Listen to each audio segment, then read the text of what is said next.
Hello friends, नमस्ते। मेरा नाम अंजू सिंह है और मैं एक टीचर हूँ।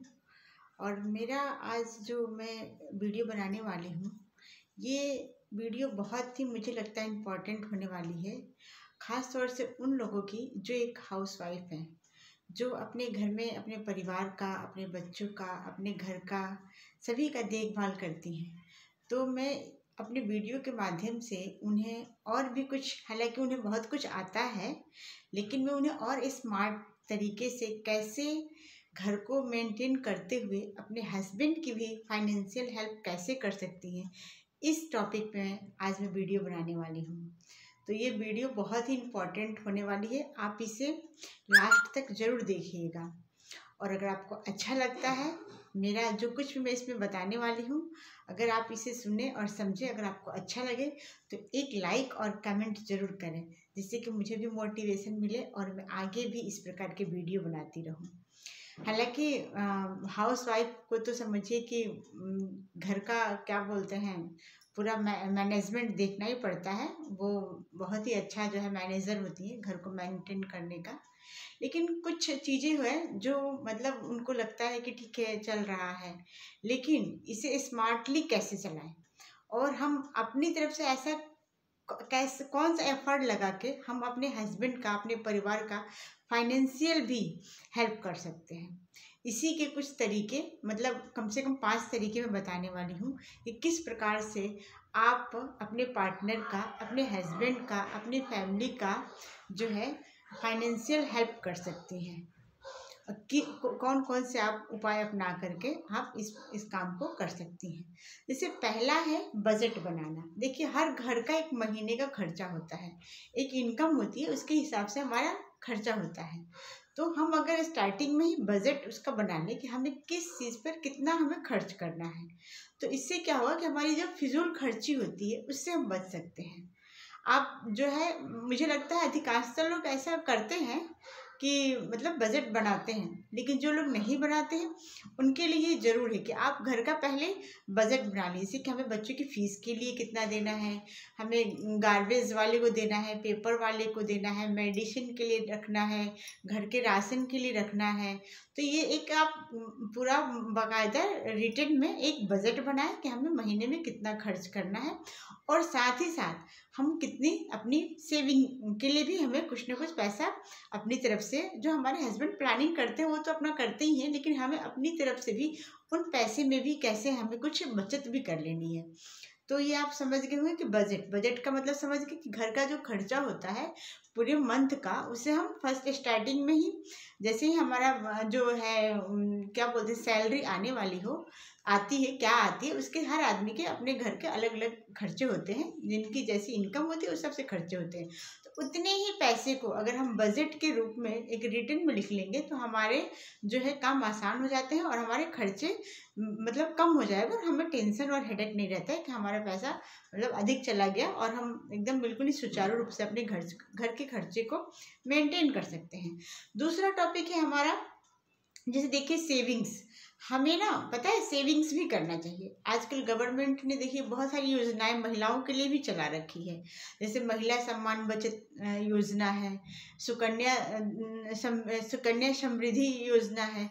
इस तरह की बहुत सारी महिलाओं के लिए है, जिसमें कि हम खुद, जैसे मान लीजिए हमने वेजिटेबल्स के लिए या फिर जो और जो खर्चे होते हैं उसमें भी हमें स्मार्टली जाते हैं, हम सब्जी को खरीदते हैं या फिर कोई चीज़ हम जैसे कि किसी हम अपने घर में सर्वेंट को देते हैं, उस काम को हम खुद करते हैं, तो मुझे लगता है आप कुछ ना कुछ जरूर बचाओगे पैसा एक्स्ट्रा करके। तो हम आप मंथली जो है कुछ ना कुछ पर डे अगर कुछ थोड़ा थोड़ा बचाते हैं तो एक महीने के लास्ट तक एक अच्छी खासी हमारे पास जो है सेविंग्स रहती है।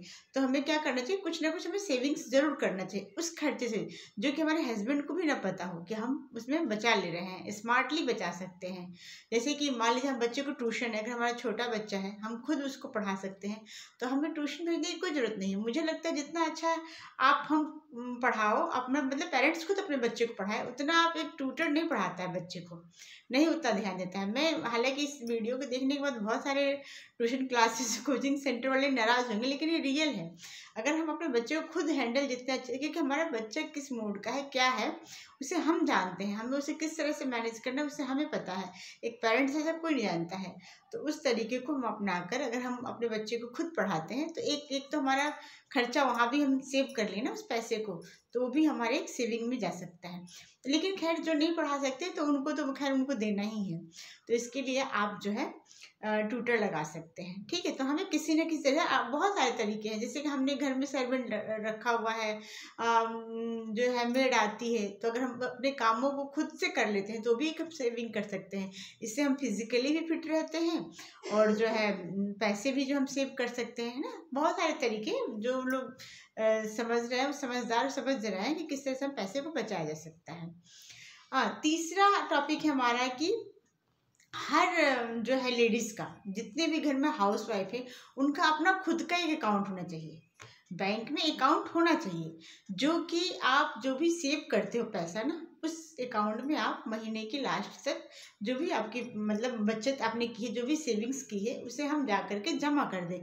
चाहे एफडी के रूप में कर दीजिए, एनएससी के रूप में कर लीजिए, या आप आरडी खुलवा लीजिए। बहुत सारी चीज़ें हैं जो आप मंथली आप उसमें करते जाइए। थोड़ा पता है, एक दिन आपको ये चीज़ें इतना आप किसी भी मतलब ऐसे समय में आप जब दोगे ना अपने घर वालों को या अपने हस्बैंड को, तो उनको सच बता रहे हैं कि उनको मतलब जिस चीज़ की उम्मीद भी नहीं होगी, उनको इतना खुशी होगा कि मतलब आपने मतलब बहुत बड़ा काम किया हुआ है। सही बता रहे हैं, आप इस काम को ज़रूर कीजिए।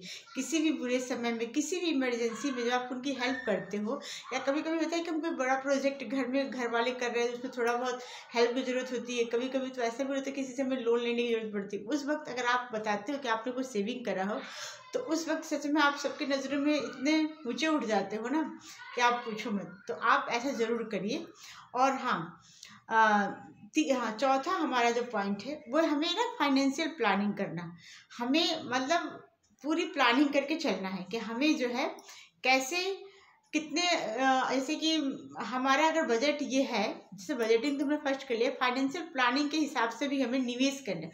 जैसे कि हमें किस चीज़ में कितना निवेश करना है, हमें कहाँ पे, हमें कुछ थोड़ा सा आजकल यूट्यूब के द्वारा भी हमें पता चल जाता है कि कौन कौन सी योजनाएं हैं। जैसे कि एफडी, आरडी, सारी चीज़ें हैं, उसमें भी हमें थोड़ा थोड़ा निवेश करते रहना चाहिए। और हमें इसमें अपने हस्बैंड का भी एडवाइस लेना चाहिए, कि उनसे भी जानना चाहिए कि हाँ क्या चीज़ सही है क्या गलत है।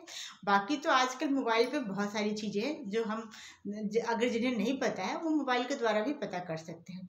तो हमें थोड़ा थोड़ा छोटा छोटा एफडी भी बना बना करके हमें अपने बैंक में अपना खुद का अकाउंट हो तो हम बना के रख सकते हैं। इससे हमें अंदर से मजबूती मिलती है कि हम भी कुछ हैं। ठीक है, तो हमारा ये हो गया। और हमारा पांचवा जो है सबसे इम्पोर्टेंट, इसे आप बहुत ही ध्यान से सुनिए। हमें लग रहा है खास तौर पर हम औरतों की एक कमजोरी कह लीजिए या फिर जो भी है, कि हम जब मार्केटिंग मतलब खरीदारी करते हैं ना, तो बिल्कुल बिल्कुल जैसे लगता है कि हाँ क्या ही खरीद लें। तो ये सारी चीज़ों पर थोड़ा हमें पाबंदी रहना है, हमें बड़े सोच समझ के खरीदारी। हाँ, हमें ध्यान रखना चाहिए, जैसे कोई डील्स, कुछ सेल्स, कुछ ऑफर आते हैं, हमें स्मार्टली खरीदारी करनी चाहिए। किसी चीज़ के अंदर कुछ फ्री मिल रहा है तो हमारे दो काम हो जाते हैं, है ना। जैसे दिवाली का ऑफर आता है, होली का आता है, ये इंडिपेंडेंस डे पे भी आता है, रिपब्लिक डे पे आता है। तो इस टाइप पे हमें कुछ ना दूर की योजना बनाकर हम अगर खरीदारी करते हैं तो हमारे लिए, जैसे कि आजकल तमाम ऑफर होता है कि आपने ये खरीदा, इतने की शॉपिंग की तो बेडशीट फ्री हो गया, ये कुछ क्या बोलते हैं कटलरी आइटम्स मिल जाते हैं, और ये डिनर सेट मिल जा रहा है। तो इस तरह से स्मार्टली खरीदारी करें, जिससे कि हमारे घर का कुछ जो है यूज के लायक कुछ आइटम्स मिल जाते हैं, कुछ डिस्काउंटेबल आइटम मिलते हैं जो हम ले सकते हैं होलसेल के रूप में। तो इस तरह से हम जो है सबसे बड़ी बचत हम यहाँ करते हैं। और हम ये नहीं कि हम गए हैं कुछ लेने के लिए और वो भी ले लिया, ये भी ले लिया, ये भी, पता है ये पैसा वेस्ट हो जाता है। नेसेसरी चीज़ें हम खरीद लेते हैं, अननेसेसरी चीज़ें खरीदते हैं जिससे कि हमें इसकी हमें ज़रूरत भी नहीं है। तो उस तरह से हम क्या करते हैं ना, उस चीज़ों को घर में लाते हैं और पैसा तो हमारा वेस्ट गया ही गया, फिर उस चीज़ों की भी हमें कोई बहुत ज़्यादा वो नहीं होती। हम उस चक्कर में खरीद लेते हैं कि हाँ ये अच्छा दिख रहा है, ये ऐसा है। तो इसमें हमें वहाँ पे हमें अपने दिमाग का इस्तेमाल करना चाहिए और इन सब चीज़ों को खरीदना चाहिए। मुझे लगता है ये वीडियो लंबी हो रही है, पर इससे जो है आप क्या बोलते हैं, इन तरीकों को अपनाइए और आप इस तरह से अपने घर का को मैनेज कीजिए और वाकई में आप एक बहुत ही स्मार्ट हाउसवाइफ होंगी अगर आपने अपने इस घर को इस तरीके से मैनेज करके चलाया तो। और अगर हाँ, लास्ट में ये कहूँगी कि हर जो घर की हाउस वाइफ होम मेकर हैं वो बहुत ही स्मार्ट होती हैं, इसमें कोई दो राय नहीं है। पर इन तरीकों को अपनाकर कुछ और भी ज़्यादा एफर्ट लगा करके आप जब ऐसा करके अपने हस्बैंड को देखेंगे तो देखिएगा आपके हस्बैंड खुशी के मारे झूम ही उठेंगे। बस अगर आपको वीडियो अच्छा लगे तो लाइक एंड एक सब्सक्राइब जरूर करिएगा और प्लीज़ कमेंट जरूर करें। Okay, bye bye.